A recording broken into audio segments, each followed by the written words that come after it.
Muy bien, hermanos queridos, voy a invitarles para que vayamos a nuestras Biblias.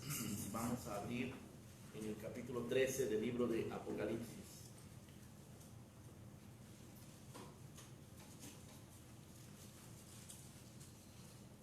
En este capítulo encontramos dos personajes siniestros y estos nos van a ocupar el día de hoy.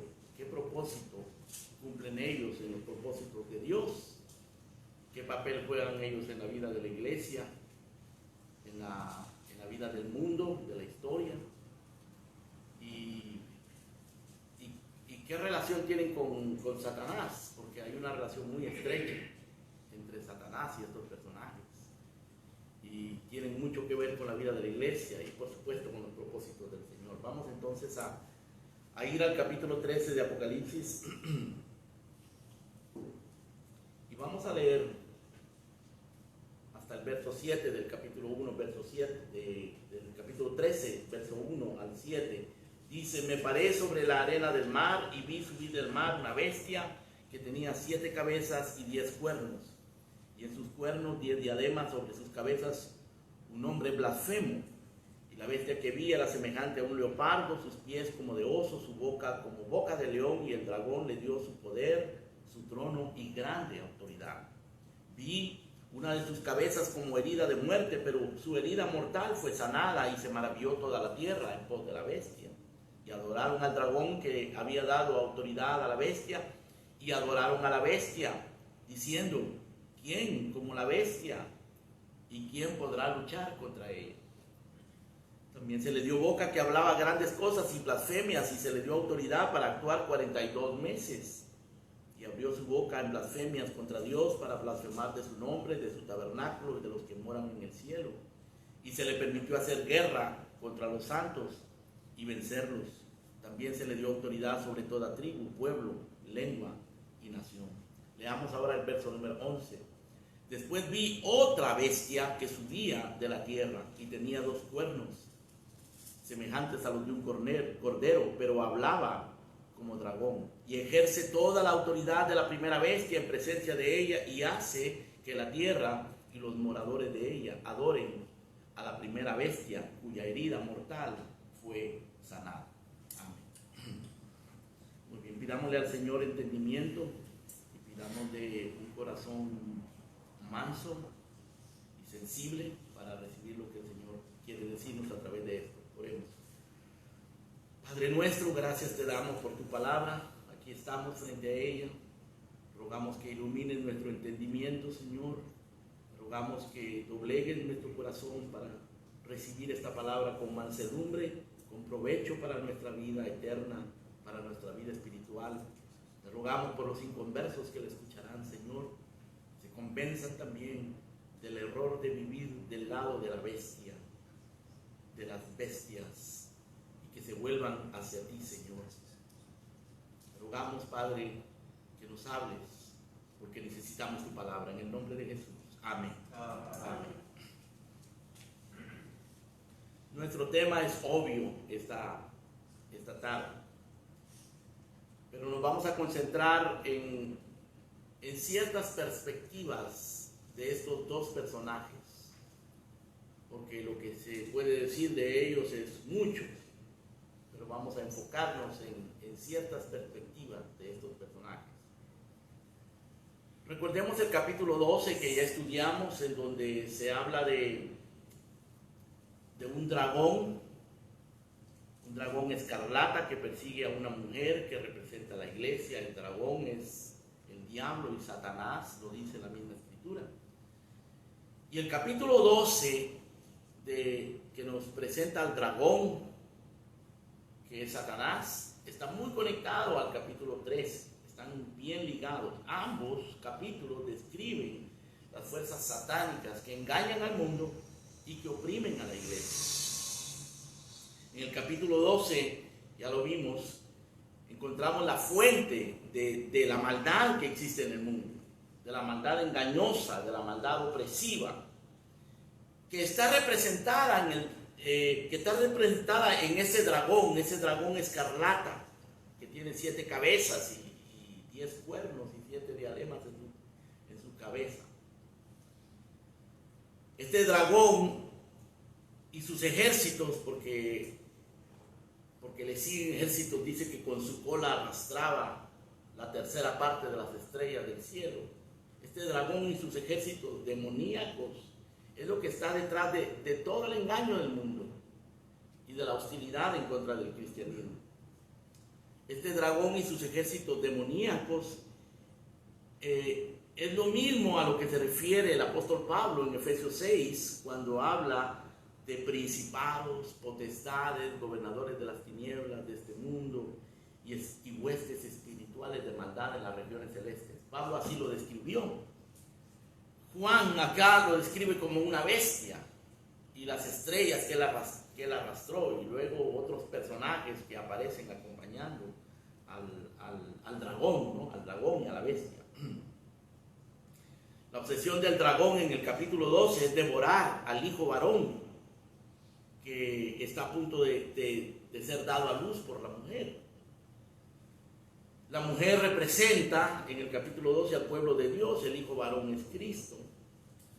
Pero ese odio del dragón contra el hijo varón, o sea, contra Cristo, hace que el dragón persiga de una manera infatigable y violenta a la iglesia. Eso ha sucedido a lo largo de toda la historia, sucede hoy y seguirá sucediendo. Ahora, este dragón del capítulo 12 es imperceptible a los ojos de los hombres, así como las huestes, los principados, potestades y las huestes espirituales de las que habla Pablo son imperceptibles a los ojos de los hombres.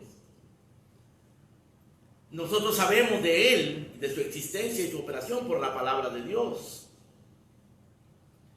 pero él se manifiesta de manera concreta en el mundo. Y eso es lo que nos enseña el capítulo 3, y por eso nos habla de las bestias. Las bestias del capítulo 13 son dos. Una, dice el versículo 1 del capítulo 13, sube del mar. Y luego el versículo 11 del capítulo 13 dice que la otra bestia sube de la tierra. Son dos bestias. Ahora, estas bestias, cada una de ellas posee características particulares y cumple una función específica dentro del drama de la historia de la redención. La forma en que se describen es altamente simbólica, como todo en el Apocalipsis. Y debemos recordar acá, hermanos, antes de entrar en más detalles, que los símbolos del Apocalipsis no se deben interpretar especulando acerca de las noticias o de la política contemporánea, sino que deben ser interpretados basándonos en los paralelos que encontramos en el Antiguo Testamento y en las doctrinas apostólicas del Nuevo Testamento. Esa es la manera de interpretar los símbolos, porque aunque representan algo real, son simbólicos, pero esos símbolos son derivados de lo que los mismos profetas han dicho en el Antiguo Testamento y los apóstoles han enseñado en el Nuevo Testamento. Así que con esto, hermanos, con este marco de referencia, pues vamos a entrar en el capítulo 13 y sus dos protagonistas, las dos bestias, la que sube del mar y la que sube de la tierra. Y vamos a enfocarnos en la actividad de estas bestias desde 4 diferentes perspectivas. Vamos a verlas desde la perspectiva de Satanás, desde la perspectiva del mundo, desde la perspectiva de la iglesia y desde la perspectiva de Dios. ¿Cómo operan estas bestias? ¿Qué papel juegan desde la perspectiva de Satanás, desde la perspectiva del mundo, desde la perspectiva de la iglesia y desde la perspectiva de Dios? Hablemos de la perspectiva de Satanás con respecto a estas bestias. Nuestro pasaje es bien explícito, bien claro en decirnos que estas bestias son medios, son instrumentos satánicos para engañar al mundo y para oprimir a la iglesia. Dice que una sube del mar, el mar representa, y lo dice el capítulo 17 más adelante, no podemos entrar en mucho detalle, pero el mar representa las multitudes, las masas de gente. Eso es lo que representa el mar. Las muchas aguas, dice, son multitudes de gentes. De allí brota la primera bestia. La otra brota de la tierra. Y la tierra pues representa básicamente lo mismo. Es este mundo. Representa algo netamente, completa, absolutamente mundano. Y es interesante, hermanos, que estas entidades o estos entes, personajes, lo que sea, son llamados en la Biblia bestias. Bestias. Que no se les buscó otro nombre, sino bestias. Y la designación bestia no es nueva, la usaron mucho los profetas del Antiguo Testamento y la usan también los apóstoles del Nuevo Testamento. La gente hoy se pregunta, ¿quién es la bestia? ¿O qué es la bestia? Algunos dicen o se preguntan, ¿ya nacerá la bestia? Y algunos dicen, ya la bestia nació y está por allá en Europa o en Asia o en Israel. La gente especula acerca de eso. Algunos dicen, ya es un adolescente o ya es un adulto y está a punto de aparecer. ¿Dónde está el centro de operaciones de la bestia? ¿Es un ser humano? ¿O es un robot? ¿Es una computadora? ¿Qué es la bestia? ¿Será judío? ¿Será gentil? Todas esas preguntas se hace la gente. Interesantemente, hermano, esas no son las preguntas que la Biblia sugiere que nos hagamos.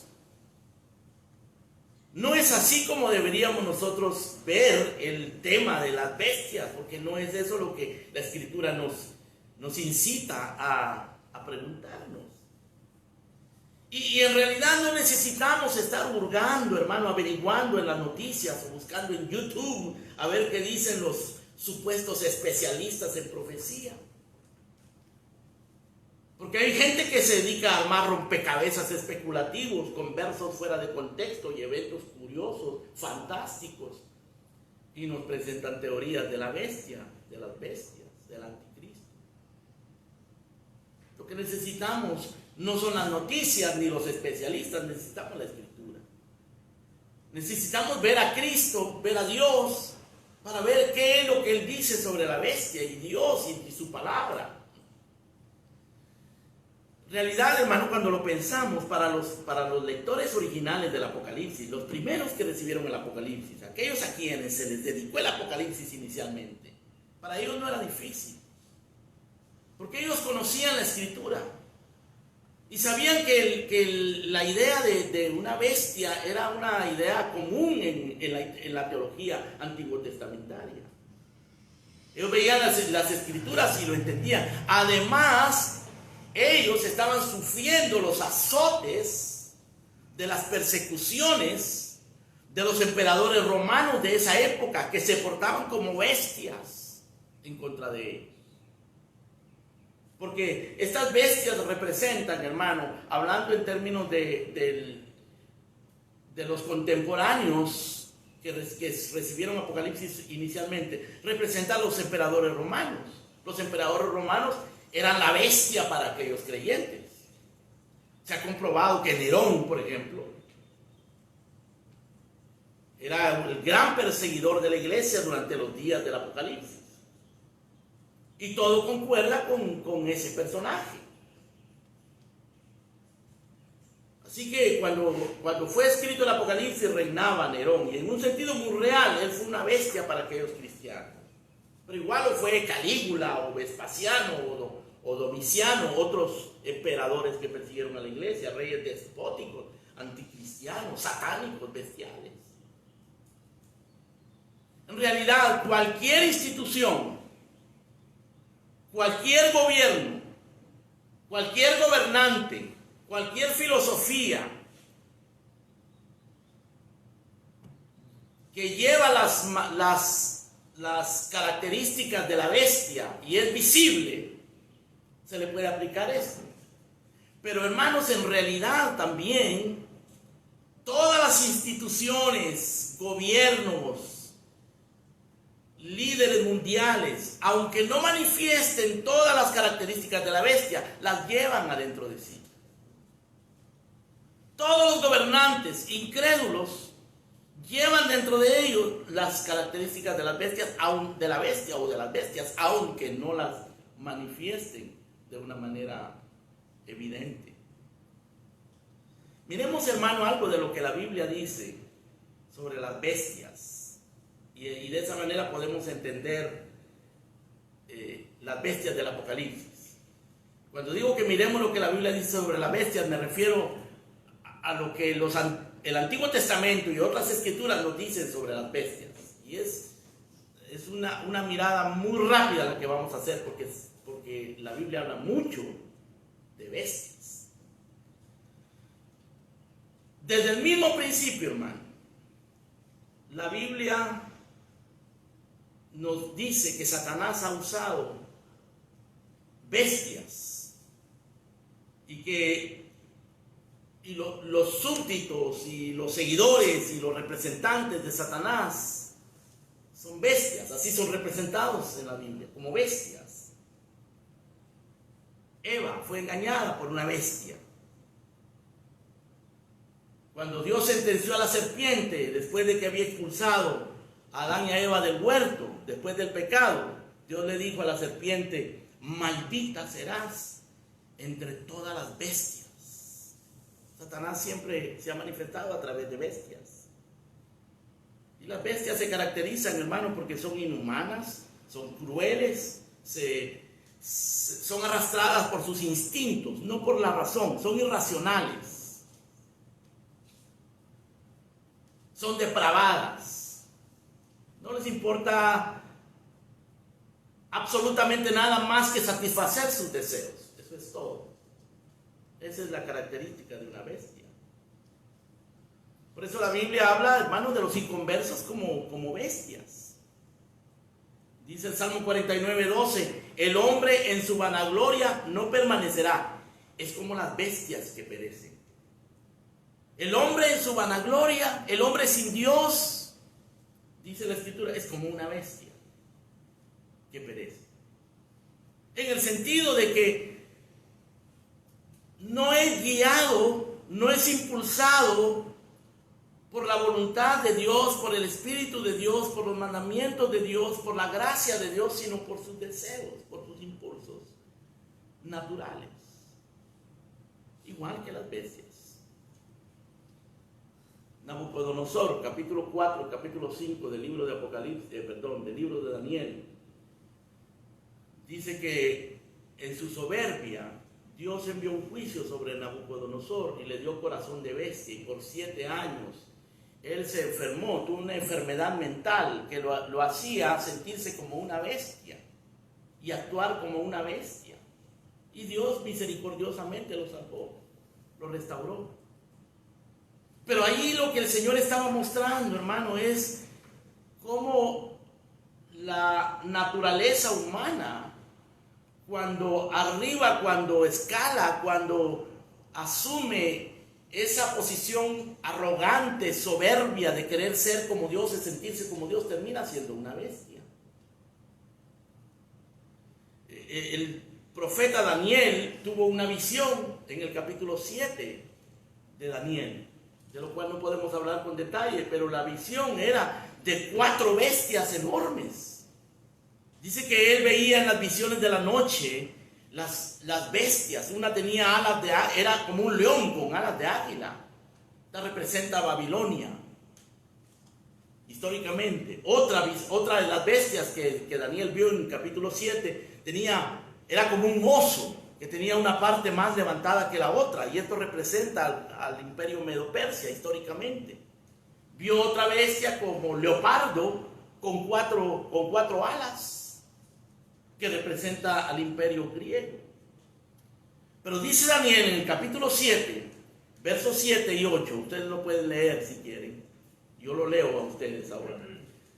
Después de esto yo miraba, y en las visiones de la noche vi una 4ª bestia, espantosa, terrible, en gran manera fuerte, que tenía grandes dientes de hierro, devoraba y desmenuzaba, y las sobras destruía con sus pies, y era muy diferente a todas las bestias que vi antes de ella, y tenía 10 cuernos. Esta visión que Daniel tuvo, hermano, le estaba mostrando de una manera simbólica el poder de los imperios despóticos de su época. Babilonia, Medo-Persia, Grecia y posteriormente Roma, aunque Daniel ya no vivió durante el cumplimiento de la aparición de Roma, pero él vio, dice que era una bestia espantosa y terrible, Roma, el imperio romano, que devoraba, tenía grandes dientes de hierro, era diferente a las otras bestias, tenía 10 cuernos. De los 10 cuernos salió un cuerno pequeño. Todo eso tiene algún simbolismo histórico, ¿no? Salió un cuerno pequeño y tenía ojos como hombre y una boca que hablaba grandes cosas. Hermano, Daniel está hablando aquí de poderes políticos, militares, financieros, filosóficos, culturales. Y es interesante, hermano, que en el Apocalipsis, en el capítulo 12 y 13, encontramos al dragón, la bestia y la segunda bestia, que se le llama también el falso profeta. Y ellos parecen estar imitando, parecen estar como creando o representando una trinidad satánica. El dragón, la bestia y el falso profeta. Una trinidad satánica. Es una imitación burda del Dios Trino. Estas dos bestias del capítulo 13, como ya lo dijimos, una brota del mar. Esta bestia representa el poder político, el poder institucional, militar, financiero, comercial, del mundo secular, del mundo humanista, sin Dios. Esta bestia es portentosa y es fascinante, fascinante, la gente la admira. Es una bestia, pero la gente la admira. Es blasfema. Dice que tenía un nombre, blasfemo, en sus cabezas. Y abría su boca en blasfemias contra Dios, contra los moradores del cielo, contra el tabernáculo. Además, dice que posee una autoridad absoluta y una influencia global. Vean ustedes en el verso 2. Se le dio, dice al final del verso 2, el dragón le dio su poder, su trono y grande autoridad. Y en el verso 4, en el verso número 5, dice, también se le dio boca que hablase grandes cosas y blasfemias, y se le dio autoridad para actuar 42 meses.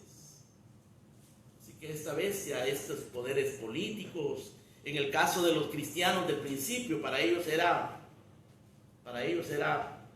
Nerón, o los emperadores romanos. Esta es una bestia entonces globalista, ¿no? Una bestia que tiene dominio global, tiene el dominio de todo. Tiene autoridad sobre toda tribu, pueblo, lengua y nación. Logra que toda la tierra se maraville de ella, que vaya en pos de ella, y a través de ella que adoren al dragón, a Satanás. Y habla grandes cosas y les da la autoridad. La bestia, hermanos, es una encarnación del dragón.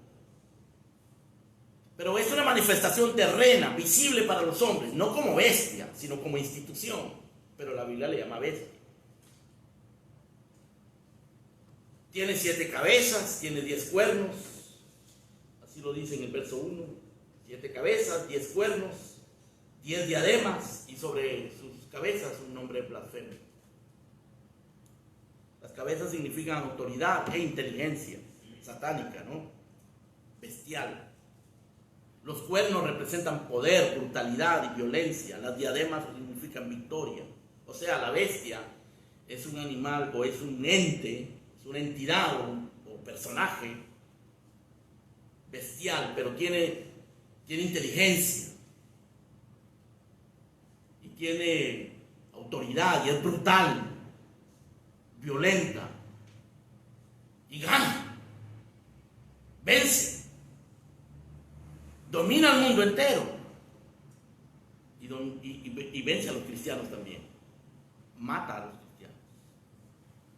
Dice en el versículo 6 del capítulo 2, en el capítulo 13, verso 5, que se le dio autoridad para actuar 42 meses. Esos 42 meses, hermanos, son sinónimos de 1260 días, de un tiempos y la mitad de un tiempo que te menciona en otros pasajes, de lo cual tampoco podemos hablar ahora, pero básicamente significa un tiempo indefinido. Se le dio autoridad para actuar un tiempo indefinido. Ese tiempo indefinido es por cierto que fueron 3 años y medio, hermanos, los que Elías estuvo escondido en el desierto cuando no llovió sobre todo Israel. 3 años y medio. Representa un periodo de persecución contra la iglesia hasta que la iglesia vence. Esta bestia entonces hace guerra contra los santos, dice el versículo 7 del capítulo 13, y los vence y tiene autoridad sobre toda tribu, pueblo, lengua, nación. Las dos bestias, la que brota del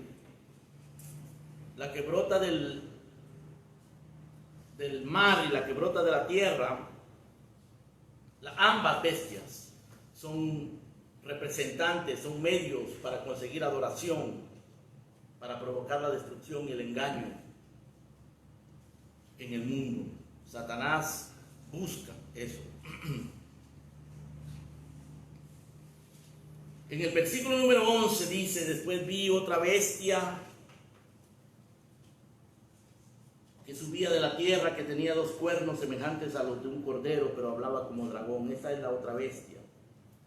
La primera bestia, dijimos, es una bestia política. La bestia de la tierra, la bestia que brota de la tierra, en el verso número 11, esta representa no tanto el poder político, el poder militar o el poder económico, sino representa el poder ideológico. Representa la filosofía, la propaganda, los medios de comunicación, la religión falsa, los medios sociales. Hoy tenemos los medios sociales, ¿no es cierto? Es un gran medio de comunicación y de propaganda. Por cierto que los manipulan, hermano, grandemente para censurar todo lo que no esté de acuerdo con lo que ciertos intereses quieren proponer. Esta segunda bestia que brota del mar representa la religión falsa, la filosofía, el poder ideológico, todo lo que tenga que ver con manipular mental, intelectual, filosófica e ideológicamente a las personas, está representado en esta segunda bestia.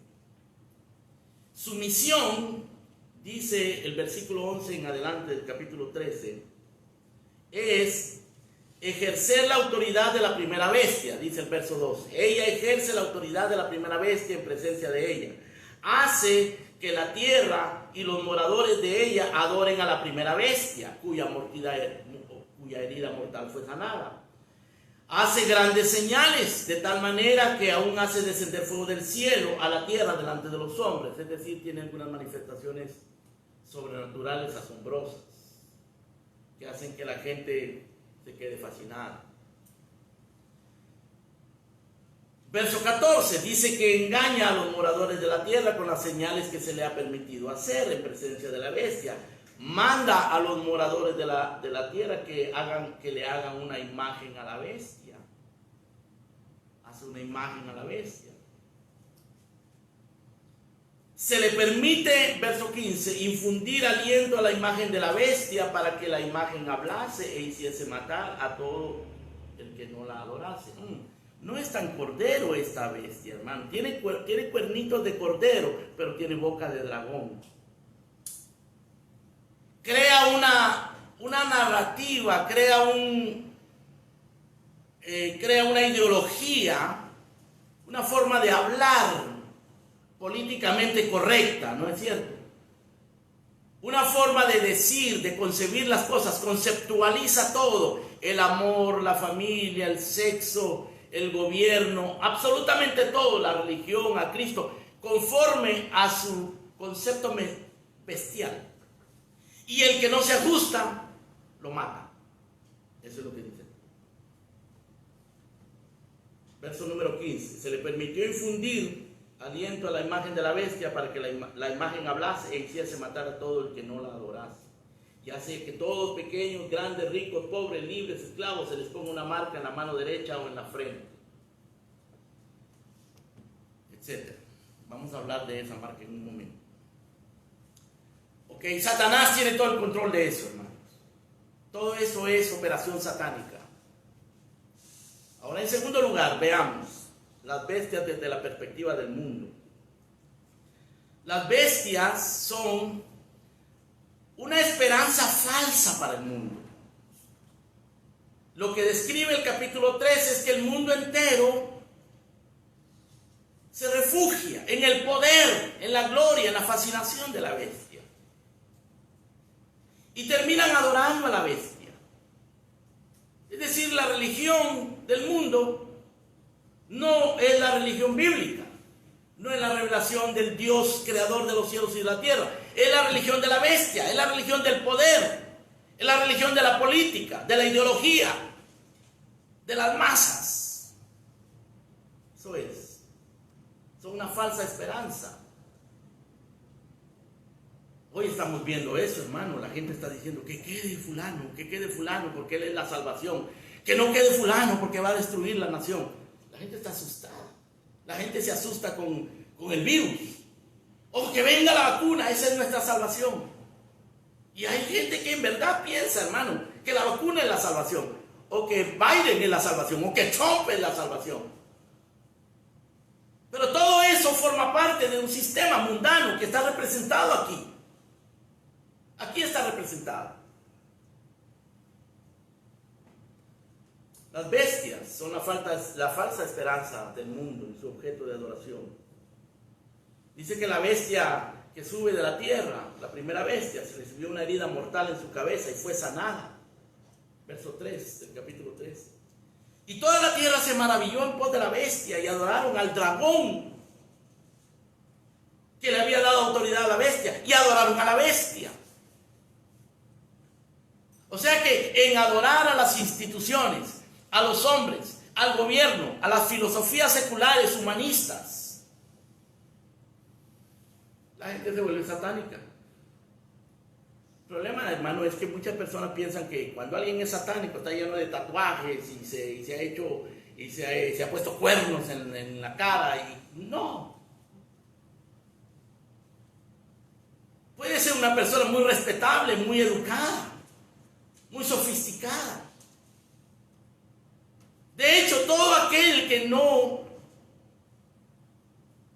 adora a Cristo, que no cree en Cristo, forma parte de este sistema. Entonces la gente decía, ¿quién como la bestia? ¿Y quién podrá luchar contra ella? No hay nada más grande que la ciencia.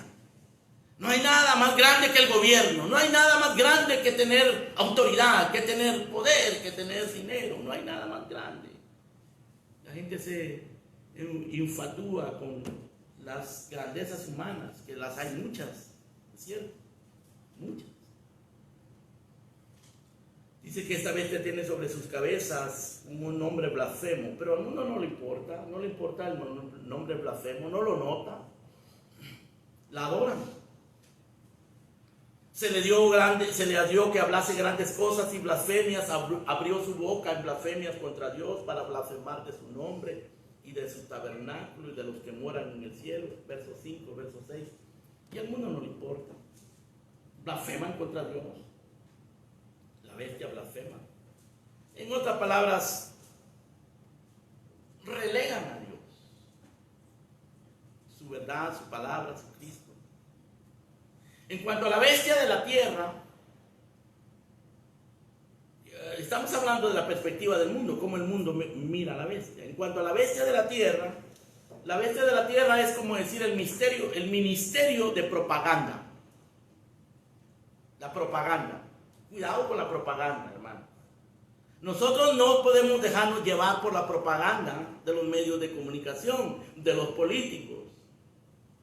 de los científicos agnósticos y ateos, de los académicos paganos, porque se paganizan, hermano. Adoran su mente y adoran la naturaleza y adoran al hombre antes que adorar a Dios. Y eso es paganismo, por muy sofisticado que sea. La bestia de la tierra es el ministerio de propaganda, el ministerio de los medios de comunicación, las redes sociales, lo que sea, la religión, la filosofía, la ideología, el sistema educativo público, el lenguaje políticamente correcto, la censura. Acá dice, hermano, en el verso número 11, vi otra bestia que subía de la tierra, tenía 2 cuernos semejantes a los de un cordero, pero hablaba como un dragón. ¿Y cómo hablan los dragones?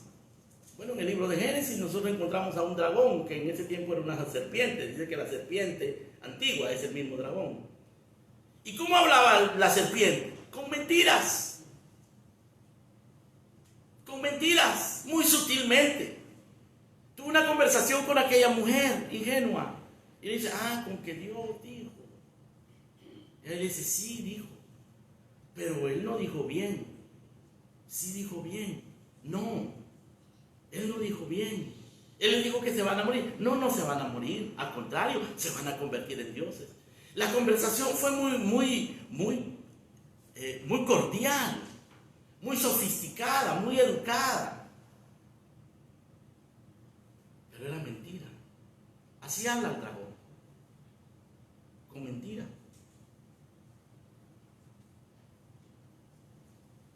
Se le llama a esta bestia segunda, se le llama el falso profeta.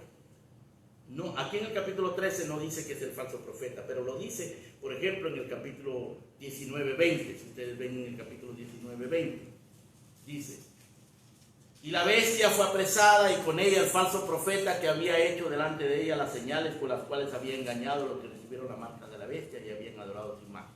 O sea, la primera bestia es la bestia, la segunda bestia es el falso profeta.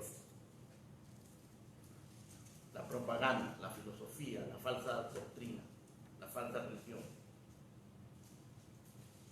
Engañaba a todos los que recibieron la marca de la bestia. Hay un versículo en el capítulo 16, verso 13. Véanlo ustedes, hermanos.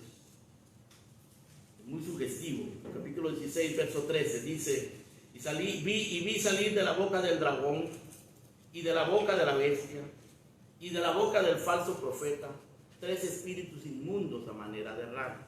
Los 3, el dragón, la bestia y el falso profeta, tienen espíritus inmundos y salen de su boca como ranas.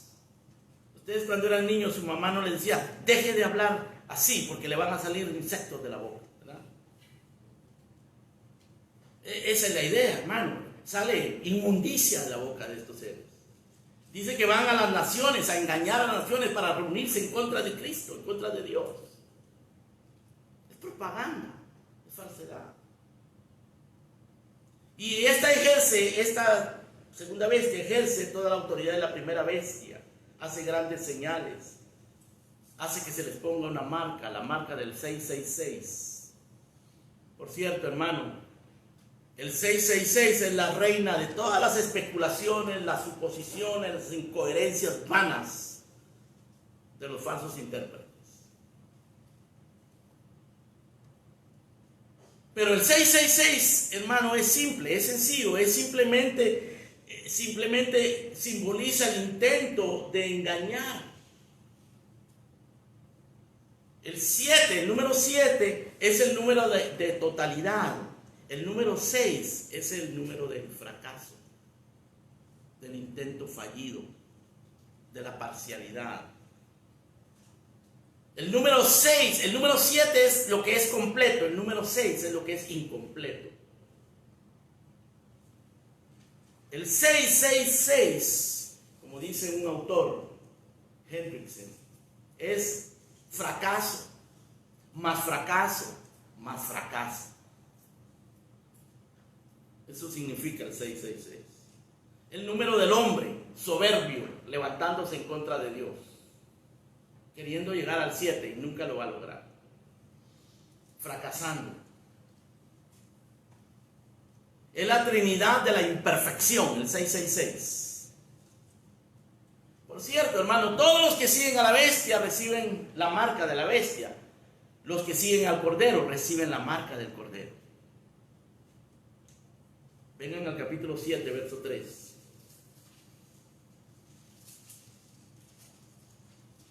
Diciendo, aquí está hablando un ángel: no hagáis daño a la tierra, ni al mar, ni a los árboles, hasta que hayamos sellado en sus frentes a los siervos de nuestro Dios. O sea, los siervos de Dios, el pueblo de Dios, recibe un sello en su frente. El sello de Dios. Capítulo número 9, verso 4.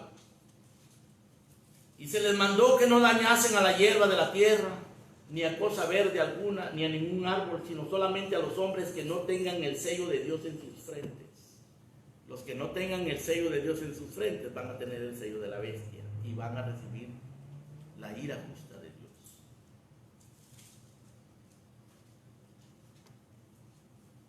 Así que para el mundo las bestias son motivo de adoración, son su fuente de esperanza. Pregunto, ¿cuál es tu fuente de esperanza? ¿En qué tú estás esperando? ¿Qué es lo que te hace sentir seguro?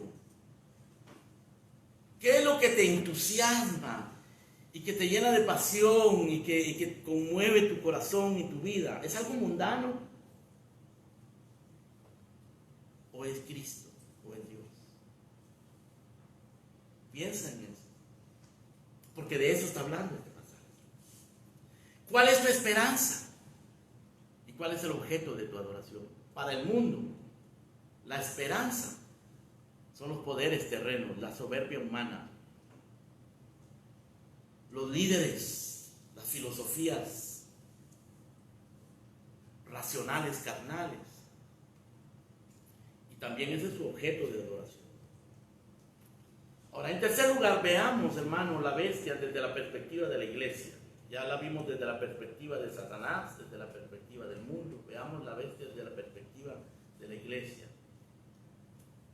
Desde la perspectiva de la iglesia, estas bestias son opresores y son perseguidores. Ellos no son amigos de los santos no son amigos de las bestias, son enemigos. El Señor lo dijo en el principio, en Génesis 3:15: pondré enemistad entre ti y la mujer, y entre tu simiente y la simiente suya. Enemistad. Esa enemistad comenzó a ser evidente, hermano, inmediatamente después de salir del huerto, cuando Caín, que era del maligno, mató a Abel. Lo mató porque sus obras eran malas. Quiso adorar a Dios a su manera y no agradó a Dios. Y terminó siendo el precursor de una cultura, una civilización que la encontramos en el capítulo 4 de Génesis, muy avanzada, llena de arte, llena de implementos de guerra y de música. Ese fue el precursor de toda esa cultura, fue Caín, lejos de Dios. Y eventualmente esa cultura fue destruida por el diluvio. La bestia, el mundo. Para la iglesia las bestias son opresores. Los santos son oprimidos, perseguidos y martirizados por el sistema bestial del mundo. Pero los santos no son amigos del mundo, no son amigos de la bestia, no son adoradores de la bestia. Las bestias pueden perseguir y matar, y de hecho lo hacen a los cristianos, pero no pueden obligarlos, no los obligan a que la adoren. Porque el Señor dice: el que se quiera hacer amigo del mundo se constituye enemigo de Dios. Así que, hermanos, en el capítulo 13 de Apocalipsis, los santos aparecen sufriendo. Dice en el verso 7: se le permitió hacer guerra contra los santos y vencerlos. En el verso 10 dice: si alguno lleva en cautividad, va en cautividad. Si alguno mata a espada debe ser muerto. Aquí está la paciencia y la fe de los santos. Cautividad y espada. Eso van a sufrir los santos, cautividad y espada. No solo en un tiempo futuro, lo han sufrido siempre, lo sufrían en aquel momento. Hoy día también lo están sufriendo muchos, no tú y yo no, porque Dios en su misericordia no siempre permite que eso sea así, pero quién sabe, hermano, quién sabe lo que va a pasar en este país y en este mundo. Y saben, los verdaderos creyentes debemos de estar preparados, debemos de estar apercibidos y saber y estar listos para lo que venga, lo que viene. Y si no viene persecución física, si no viene martirio físico, para los verdaderos cristianos siempre va a haber menosprecio, burla, aislamiento, porque el mundo es así. Dice el verso 8 del capítulo 13: y la adoraron todos los moradores de la tierra, cuyos nombres no estaban escritos en el libro de la vida del Cordero que fue inmolado desde el principio del mundo. La adoraron todos los moradores de la tierra, pero solo aquellos cuyos nombres no estaban escritos en el libro de la vida. Aquellos cuyos nombres están escritos no adoran a la vida. Por eso dice el verso 9: si alguno tiene oído, oiga. Si alguno lleva en cautividad, o sea, los aliados de la bestia van a llevar a los santos en cautividad. Si alguno lleva en cautividad, se va a ir en cautividad. El Señor va a hacer justicia contra los que llevan cautivos a los santos. Si alguno mata a espada, si alguno de los aliados de la bestia mata a espada a un creyente, a espada debe ser muerto. Aquí está la paciencia y la fe de los santos. En otras palabras, los santos sufren, pero no adoran a la bestia, porque están sellados con la marca de Dios. Son llevados cautivos, son muertos a espada, que espada no quiere decir que literalmente a todos los cristianos los van a matar con espada, es una manera de decir que hay una persecución, que habrá, que ha habido y que seguirá habiendo persecución contra los creyentes. Pero dice que los creyentes, en el verso número 9 dice: recibirán esto con paciencia y con fe. Cuarto lugar, desde la perspectiva de Dios, las bestias desde la perspectiva de Dios. Desde la perspectiva de Dios, las bestias son instrumentos de su justicia. Son instrumentos y son objeto de su ira contra el pecado. Y también son una evidencia de lo abominable y lo destructivo que es el pecado. Porque el usar el término bestias y el describir a estos entes de esta manera, hermano, no es otra cosa que reflejar de una manera simbólica los horrores, las abominaciones que produce el pecado en el espíritu, en el corazón, en la mente, en la conducta de los seres humanos, especialmente cuando tienen poder. Las bestias son instrumentos de su justicia, pero el mundo no entiende eso. El mundo piensa que las bestias son su salvación y que son objeto de adoración. Los hombres llaman, hermano, a las bestias admirables. Oh, es un genio, es admirable. Es mi líder,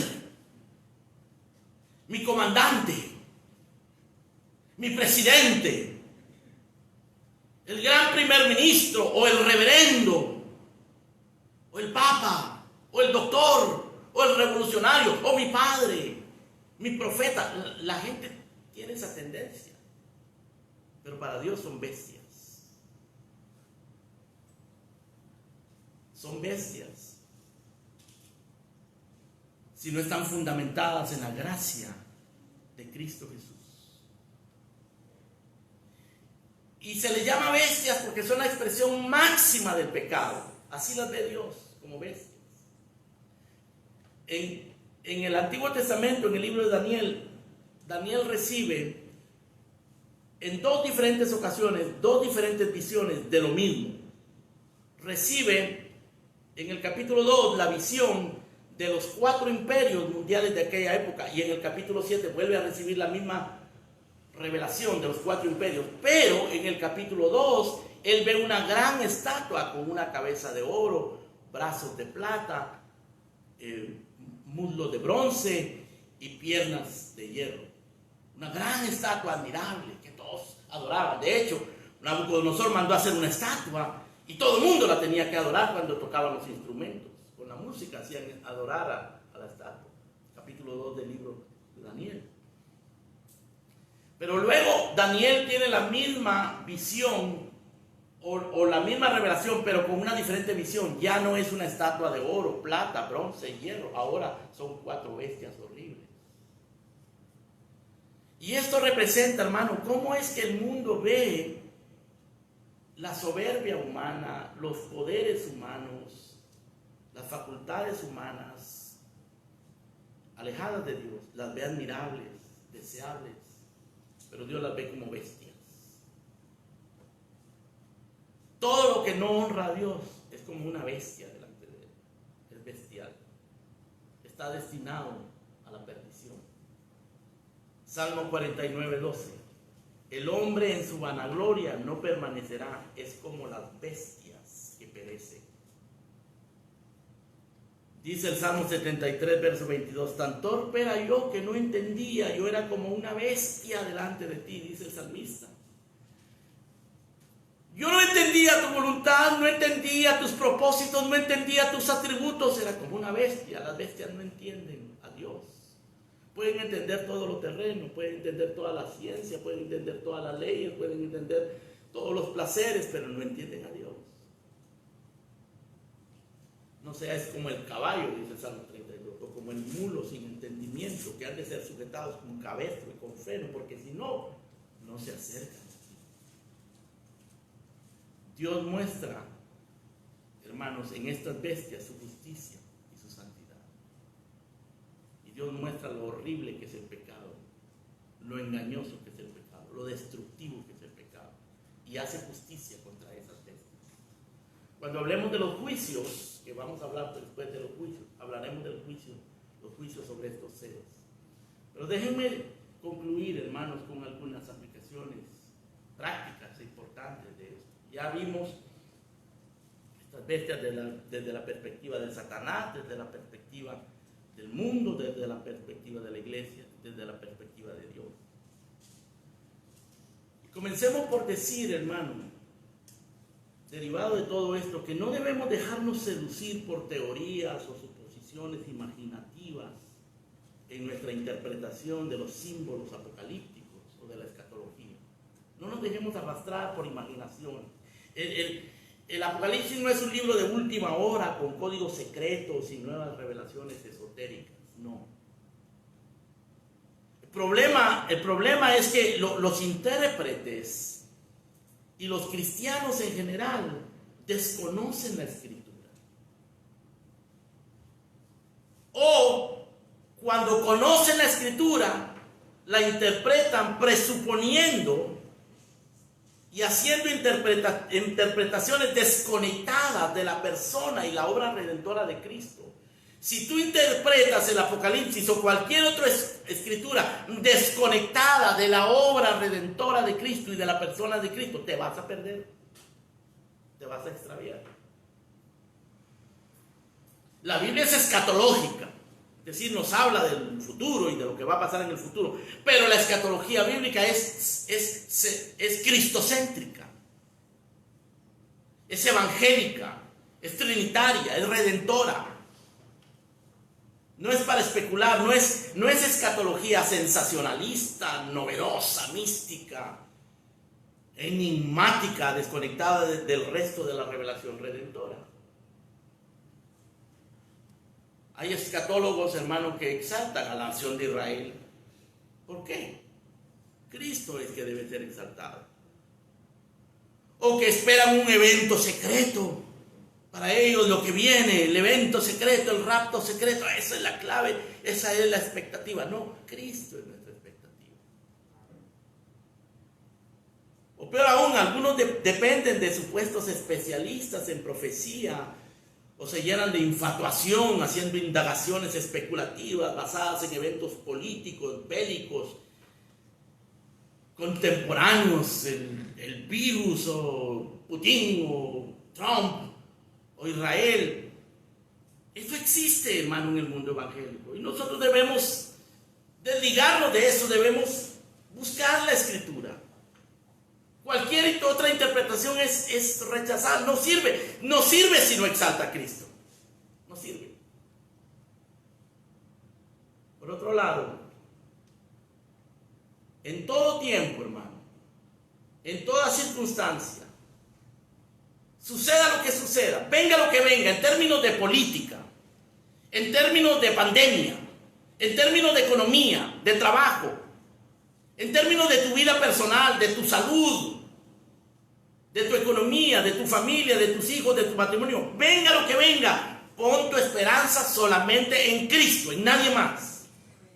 Nunca en los hombres, nunca en instituciones, en causas, en ideologías o en religiones.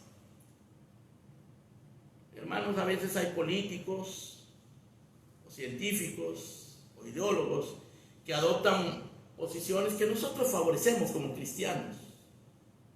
Y en ese sentido, pues apoyamos a esos políticos y apoyamos a esas causas o instituciones. Porque nos identificamos en cierto sentido como cristianos. Por ejemplo, si defienden la vida en el vientre de la madre, o defienden la familia, o defienden la libertad religiosa, nosotros vamos a apoyar esas causas o a esas personas. Pero hermanos, recuerda que los políticos cambian, los ideólogos cambian, y nos pueden después dar la espalda tarde o temprano. Por eso, cuando tú elijas un candidato que favorece causas que la Biblia nos indica, como lo que ya mencioné, la protección de la vida en el vientre de la madre, la libertad de religión, la familia, el matrimonio entre hombre y mujer y esas cosas, hazlo confiando en Dios, no en el hombre. Los políticos son políticos, hermano, no son redentores. El redentor es solo hay uno, Cristo Jesús. Y nuestra esperanza es solo una, Cristo Jesús. Y ten cuidado con la propaganda del mundo. El falso profeta haya estado siempre y sigue ahí. No es un individuo necesariamente. A veces se manifiesta como un individuo, pero es un espíritu, es una entidad espiritual que se manifiesta a través de instituciones, o de individuos, o de ideologías. La bestia puede ser un individuo, pero no es un individuo específico, particular. Son individuos que surgen en el paso del tiempo.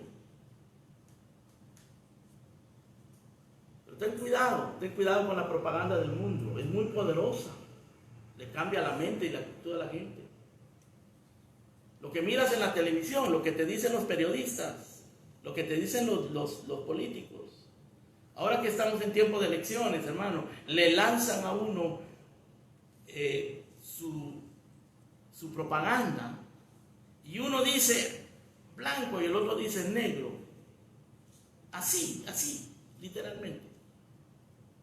Y todo es cuestión de cómo has alimentado tu entendimiento. Y aquí tenemos nosotros nuestro alimento, la palabra de Dios, la verdad de Dios, que nos revela a Cristo.